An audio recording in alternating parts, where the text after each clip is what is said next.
Welcome to Gene and Mike do the New York Times crossword. Gene is off tonight, so I'm doing solo duty for the last day in September. This was a crossword by Justin Werfel, his third since May of 2024. It was a great crossword. It had a really funny theme. So I'm just going to go over the themed clues. And the first was 17 across. What a straw man in a cornfield is for. And it was asterisked, which was a tip-off that this is going to be a themed clue. And the answer when you got the crosses turned out to be crow control, which is interesting. I guess that's true. They're controlling for crows. The next was 28 across, ref who makes a ruling against your favored team. And that was a garbage ump, which sounds, I guess, like it could be a phrase. And then it's getting very suspicious by the time we get to 35 across. Primate with perfect pitch.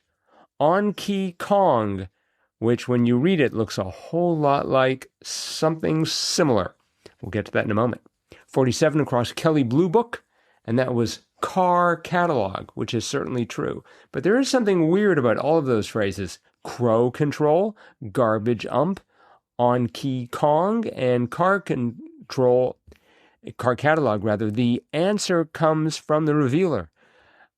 59 across. I love this, or phonetically, remark about the answer to each of the starred clues. And the answer to that one was, it's a delight. And that's because each one of those answers was a delight. Crow control instead of crowd control. Garbage ump instead of garbage dump. On-key Kong instead of the very familiar Donkey Kong. And car catalog instead of card catalog. So that was a very funny theme, and it sort of set the stage for the rest of the crossword. I found most of this to be absolutely delightful. Let me rephrase that. Absolutely delightful. We had clues like 1 across. That was wood turner, lathe, which was good, but even better, 1 down, Fond du Lac, Wisconsin.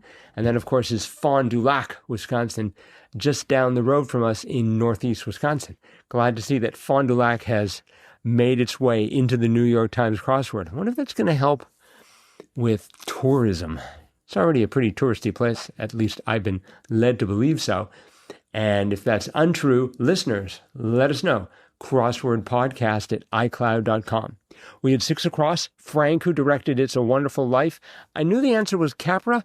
I wasn't entirely sure how to spell it. I equivocated between C-A-P-R-A and K-A-P-R-A.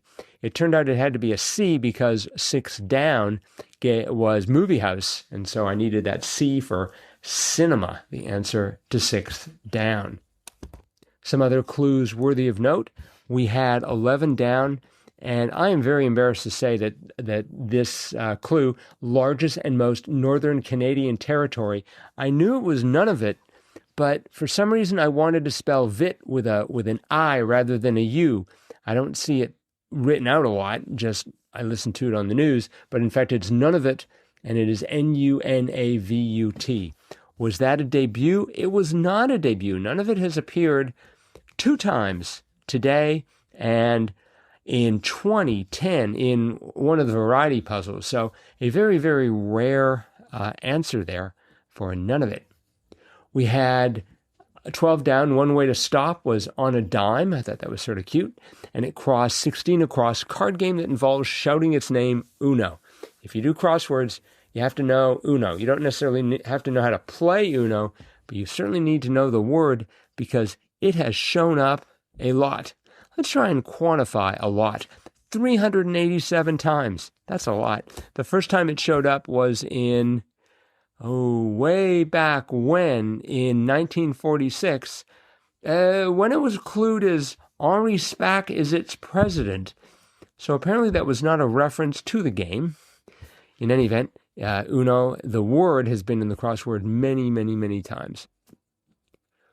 We had 31 across. Queen Elizabeth II's favorite dog breed, and that was Corgi, and that was a C, starting with a C. Again, I was briefly tempted to put a K there, but I needed it to be a C because of 23 down. Sound of a drinker in comics. Hick, H-I-C. We just had high C as in the juice drink a couple of days ago, so it's back here. 39 down, I did not know. Some pod-bearing trees. That was acacias. And that crossed with 39 across, Puppet Alien of TV, Elf, A-L-F. I wanted it to be elf with an E, but had to adapt in order to get the crossword to solve. 40 down was Fitness Guru Jack, and that was Jack LaLanne. I've heard the name pronounced, and I thought it was pronounced LaLanne, and I was prepared to spell it L-A-L-A-I-N or thereabouts, but in fact it's spelled L-A-L-A-N-N-E. So I'm going to have to dig up the pronunciation of Jack LaLanne. He was a fitness guru a long time ago, and I always like fitness gurus, so I'm glad he was one of them. We had 65 across, the sign between Virgo and Scorpio. Always important to know your zodiac if you're doing the crossword. That turned out to be Libra. I confess I did not know that. I knew the sign, but I didn't know that it was between Virgo and Scorpio. I figured that out with the crosses. We had teeny tiny 68 across, which was eensy, which is just fun to say. And 38 down, oh, come on. And the answer was get a life. So you can just sort of feel the sardonic tones in that. Oh, come on. We had flycatcher, web, which was pretty routine.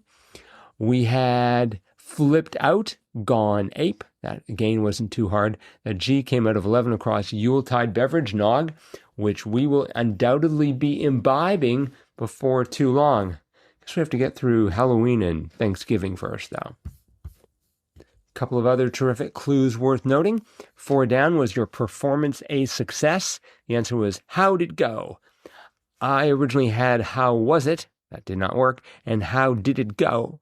Actually, let me try that one more time. How did it go? H-O-W-D it go. And that was a debut in the New York Times. We also had 8 down, left of a ship, or what a ship may have left. And that was port. There's a pretty profound clue there. We had the very familiar 24 down Yoko who sang on Give Peace a Chance, and that was Yoko Ono. Yoko Ono, I don't know how many times Yoko Ono has been in the crossword, but I'm about to find out, 444 times, which is, first of all, a very nice and pleasing even number, also a very large number. I think those 2 O's and that N just make it irresistible for the crossword solvers and whatever algorithms are being used to help create these magnificent grids. We had 61 down. Golly was G. Golly G. And we had planet whose name is also a candy company. That was Mars. That was sort of cute.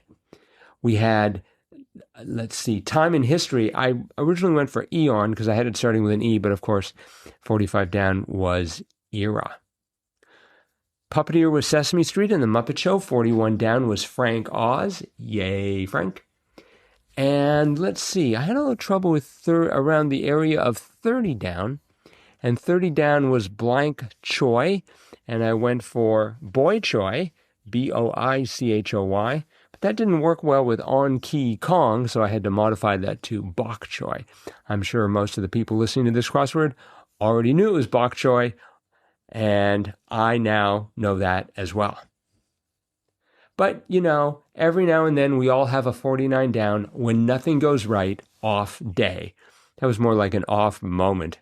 But anywho, I think that is it for the crossword. Of course, this is Tuesday, and normally we have Triplet Tuesday at this time. But again, I have not been able to figure out a way of playing Triplet Tuesday just by myself. I paused there momentarily because the phrase ChatGPT flashed into my mind.